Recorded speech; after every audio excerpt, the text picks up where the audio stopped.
So somehow I completely missed this. I completely missed the 28 years later, the Bone Temple trailer coming out. And now I saw the 28 years later movie back in June. I tried to post my review, would not work how I wanted it to. But my quick thoughts on the original, 28 years later being the sequel. I liked it. I wish it was better.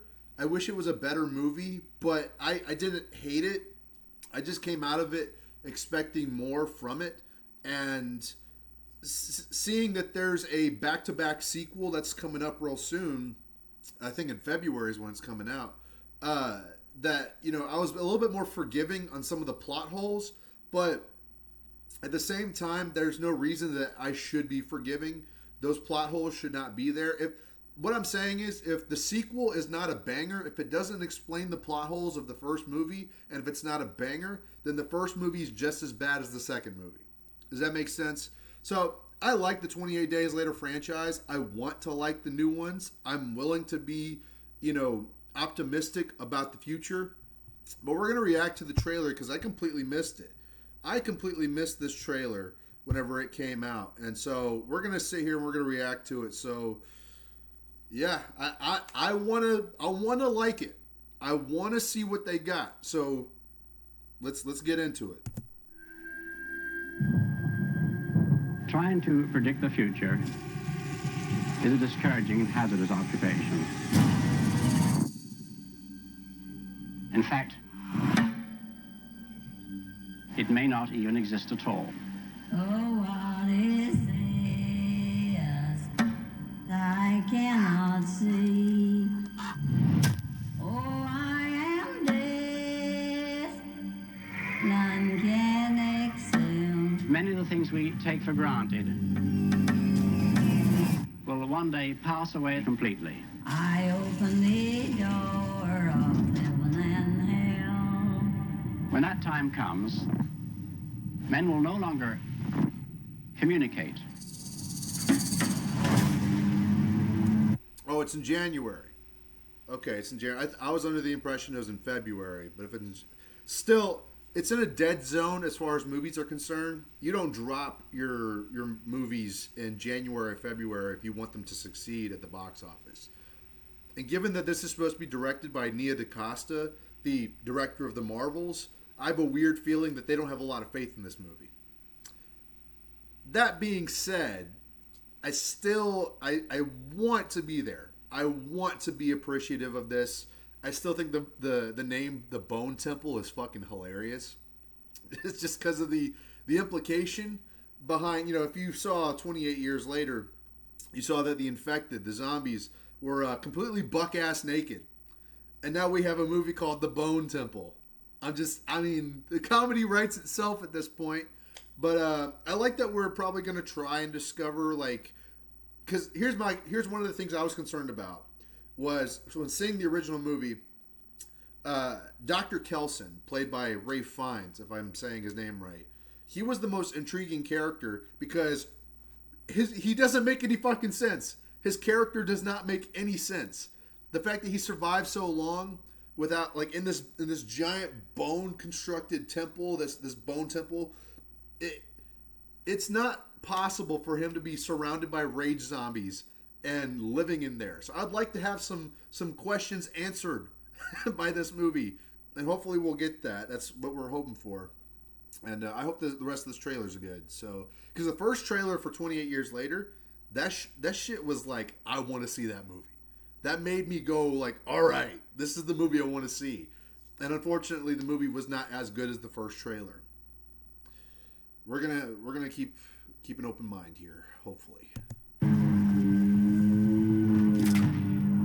We may have diseases and barbarism. So, the Jimmy cult, this Jimmy guy, there was a lot of questions about him at the end of the last movie. And I hope that they don't just, leave that out of the equation. I really want to see what the fuck that was about. This Ninja Turtle Power Ranger shit that he was doing. I'll rewind a little bit. We may have diseases and barbarism.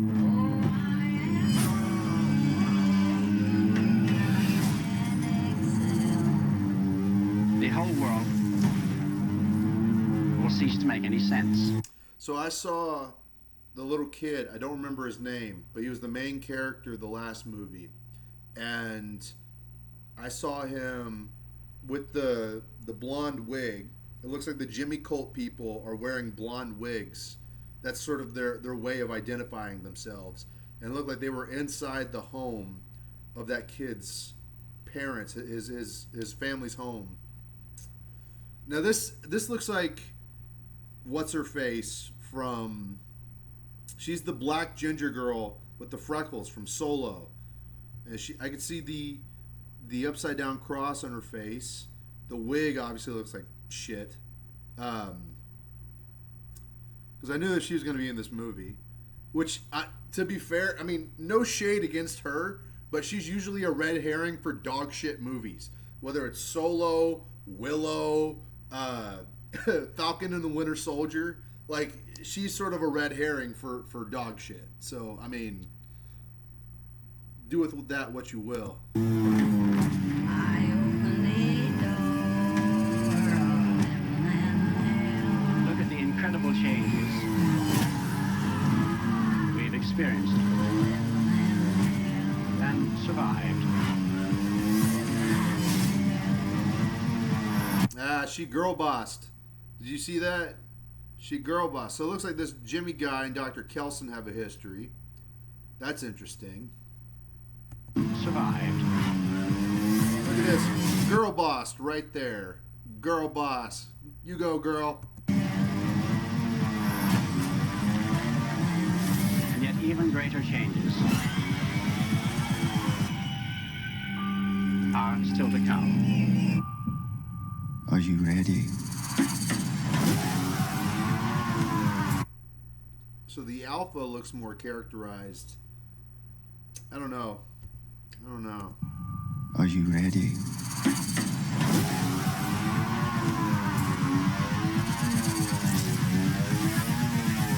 My soul shall scream in hell. So the thing about that, is there anything left? Is there anything after that? Is that just the... What the...